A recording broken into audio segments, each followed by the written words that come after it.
नमस्कार, मी अलका. मुरंबा या माझ्या चॅनलवर आपलं खूप खूप स्वागत आहे. आज आपण बरेच दिवसांनी भेटतोय नाही? जवळजवळ 2 महिने झाले असतील मी एकही व्हिडिओ पोस्ट केलेला नाहीये. नेहमी मी रेसिपीचे व्हिडिओ पोस्ट करत असते. काही ना काहीतरी रेसिपी करत असते, त्याचे व्हिडिओ आपण पाहता. पण यावेळेला मी एक वेगळाच ऑडिओ आणि व्हिडिओ करतेय.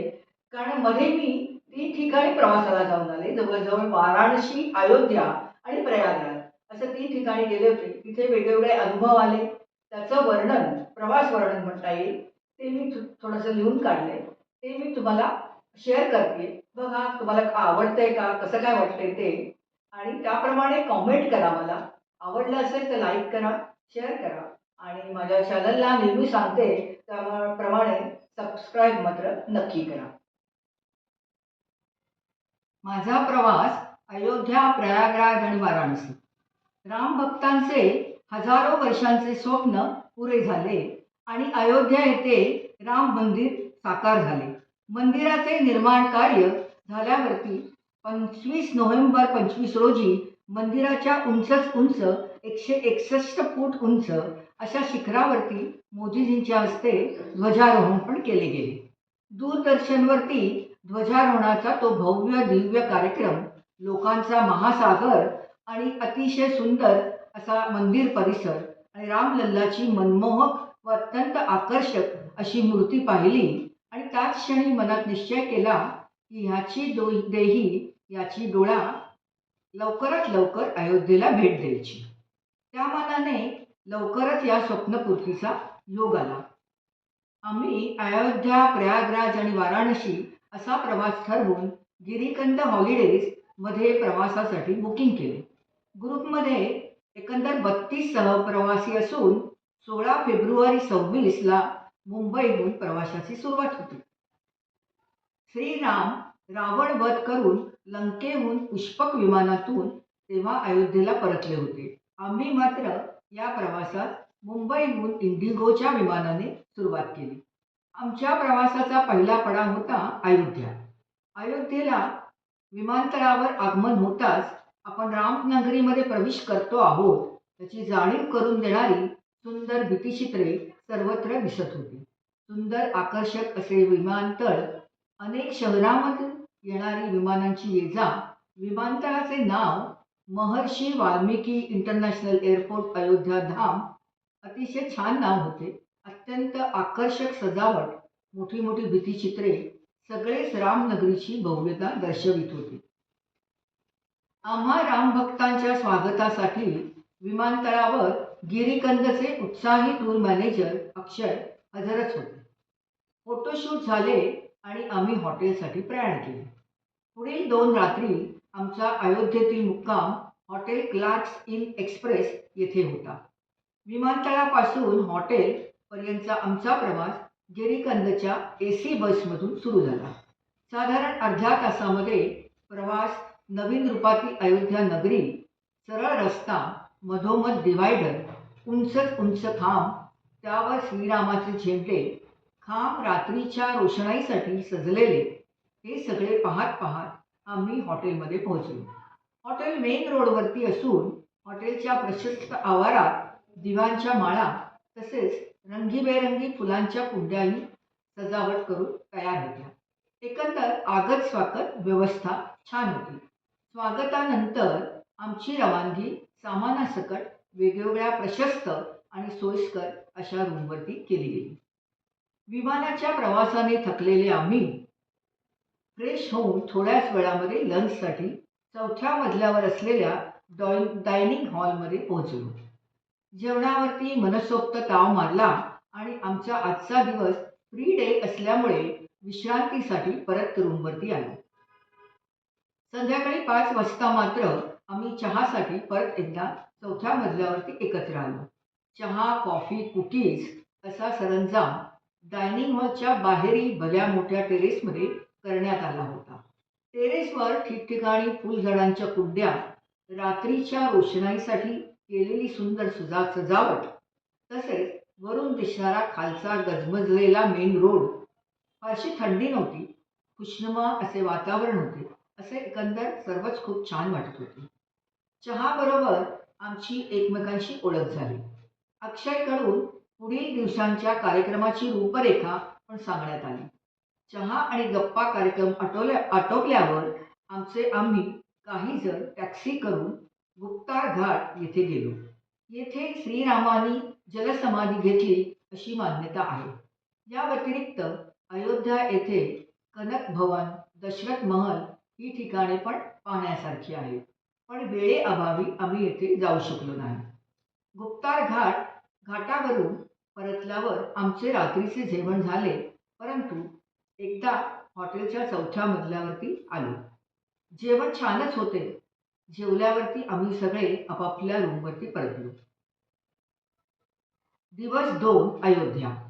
सकाळी 8 वाजता ब्रेकफास्ट करून हनुमानगढी आणि राम मंदिर येथे जाण्यासाठी सज्ज झालो आणि कालच्याच बसने साधारण अर्ध्या तासामध्ये मंदिराजवळील बस पार्किंगमध्ये पोहोचलो.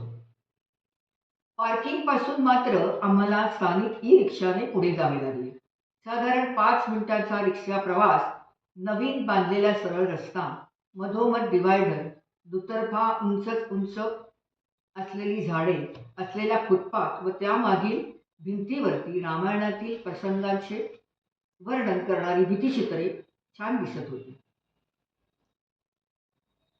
हनुमानगढीला पोहोचलो आणि भक्तांचा महापूर पाहून स्तंभितच झालो. मंगळवार असल्यामुळे जास्तीत जास्त गर्दी होती.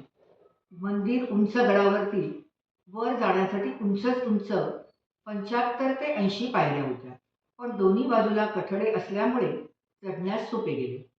सोबतीला श्री हनुमान जयघोष होताच. वातावरण अगदी प्रसन्न होते. कुठेही धक्काबुक्की नाही, आरडाओरड नाही, फक्त देवाचे दर्शन हा एकच ध्यास. इतक्या अलोट गर्दीतही दर्शन खूपच छान झाले. तेथील व्यवस्थापनाचे कौतुक वाटले आणि आपण भारत भूमीमध्ये जन्माला आलो याचा सार्थ अभिमानही वाटला. हे एक 10व्या शतकातील मंदिर असून एका 4 बाजू असलेल्या फोर्टवरती उभे आहे.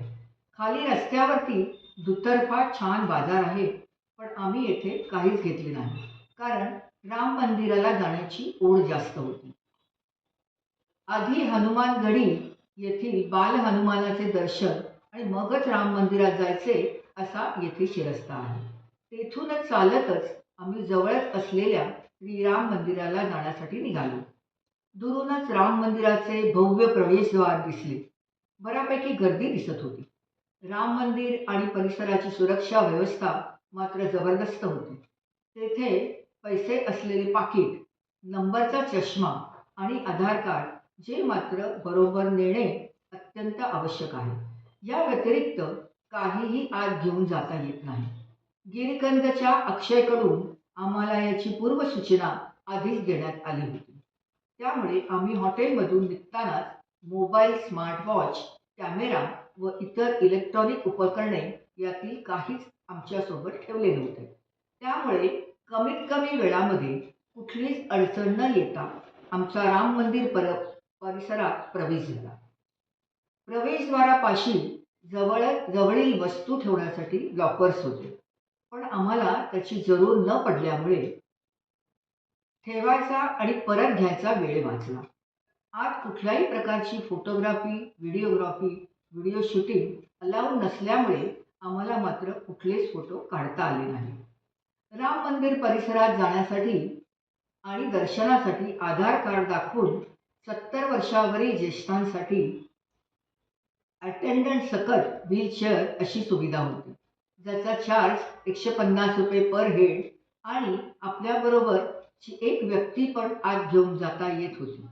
याची कल्पना आम्हाला आधीच देण्यात आल्यामुळे आम्ही आमच्या ग्रुपमधील सगळ्यांची एकत्र व्यवस्था करू शकलो आणि वेळही खूप वाचला. दर्शन सुखकर झालं.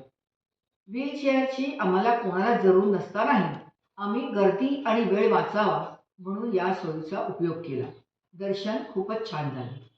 मुख्य मंदिरातील रामलल्लाची मूर्ती गाभाऱ्याच्या अगदी मध्यभागी असून खूपच सुंदर आहे. गाभारा मोठा असून पुढे व्यवस्थित कठडा आहे. मूर्ती उंचावरती असल्यामुळे दर्शन खूप छान झाले. शांतता होती, कुठेही धक्काबुक्की नव्हती. 51 इंच उंचीची ही कृष्णशिला काळ्या दगडांपासून बनवलेली मूर्ती 5 वर्षाच्या बालकाचे रूप दर्शवते. मंदिरामध्ये जाण्यासाठी प्रशस्त मार्ग असून ठिकठिकाणी विविध पुतळे, मूर्त्या दिसत होत्या. मंदिराच्या आत आणि बाहेरून तसेच छतावरती ठिकठिकाणी उत्तम आणि आकर्षक असे नक्षीकाम, कोरीवकाम पाहायला मिळाले. मंदिरामध्ये सर्वत्र पांढरा संगमरवर वापरला असून आत एकंदर थंड वाटत होते. मंदिराचे मोठमोठे सोन्याचे दरवाजे पण अतिशय पाहण्यासारखे आहेत.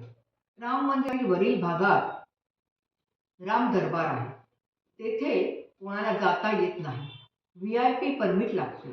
पण आम्हा दोघांना मात्र खास विनंती करून वर जाऊ दिले गेले. दर्शन छान झाले. दरबाराची सजावट खूपच छान होती. वर जायला 25 ते 30 पायऱ्या चढाव्या लागल्या. राम दरबारामध्ये राम, लक्ष्मण, सीता, हनुमान सगळे मूर्ती स्वरूपात आणि एकंदरच पूर्ण दरबार असून खूप छान वाटले. मुख्य मंदिराच्या चारही बाजूला अजूनही परिक्रमेसाठी काम चालू आहे. हनुमान गडी आणि राम मंदिर दर्शनानंतर आम्ही लंचसाठी हॉटेलवरती परतलो. जेवणानंतर काळे राम मंदिर आणि गोरे राम मंदिर, शरयू घाटावर संध्याकाळची आरती, राम की पौडी आणि लता मंगेशकर चौराहा येथे जाण्याचा कार्यक्रम होता. सकाळप्रमाणेच प्रथम बस नंतर रिक्षा असा प्रवास केल्यानंतर पुढे सगळी स्थळे चालत जाण्याच्या अंतरावर असून फिरत फिरत जाण्यात खूप मजा आली. शरयू नदीचे महत्त्व आपण रामायणातून ऐकलेले आहे. त्या नदीची पूजा करण्याचे आणि आरती करण्याचे, ते पाहण्याचे भाग्य आम्हाला लाभले. आरती शरयू घाटावरती होती. प्रथम तेथील पंड्यांनी नदीची यथोचित पूजा केली. धूप आरती आणि दिवे प्रज्वलित केले. शंखनाद आणि श्रीरामाच्या गजराने आसमंत दुमदुमून गेला. आरती जवळजवळ अर्धा तास चालली. माहोल खूपच छान आणि भक्तिपूर्ण होता. एकंदरीत खूपच छान वाटले. आरती नंतर आम्ही नागेश्वर मंदिर, काळा मंदिर, गोरा मंदिर येथे दर्शन घेऊनच चालत निघालो. रस्त्यातच लागणारी राम की पौडी नक्कीच पाहण्या आणि अनुभवण्यासारखी आहे. संध्याकाळी फिरण्यासाठी ही फारच आकर्षक जागा असून येथे दीपावलीमध्ये लाखो दिवे लावण्यात येतात. वर्ल्ड रेकॉर्ड म्हणून या दीपोत्सवाला मान्यता मिळाली आहे. तेथूनच पुढे लता मंगेशकर चौराहा, जेथे जेथे मधील चौकामध्ये 40 फूट लांब आणि 14 टन वजनाची काशाची भव्य विडा पाहायला मिळाली. 2022 मध्ये लताजींच्या सन्मानार्थ ही वीणा तसेच चौकाचे नामकरण मोदीजी आणि योगीजी यांच्या हस्ते झाले होते. वरील दोन्ही ठिकाणी मनसोक्त फोटो काढले गेले आणि या सुंदर आठवणी घेऊन आम्ही हॉटेलवरती परतलो. डिनर तयारच होता, त्यावर ताव मारला. पुढील दिवसाची रूपरेखा सांगण्यात आली. नंतर रूमवरती परतलो. हा होता आमचा 1 दिवसाचा अयोध्येचा फास्ट फॉरवर्ड प्रवास. अतिशय नयनरम्य आणि कधीही न विसरता येण्याजोग्या आठवणी ज्या घेऊन आम्हाला पुढील प्रवासाला जायचे होते.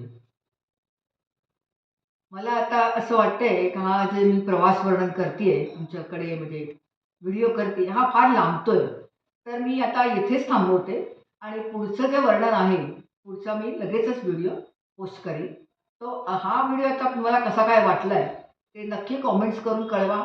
आणि आवडला असेल तर लाईक करा, शेअर करा आणि फॉरवर्ड पण करा. आणि पुढच्या व्हिडिओमध्ये वाट बघत राहा आणि मुरंबा चॅनल बघत राहा.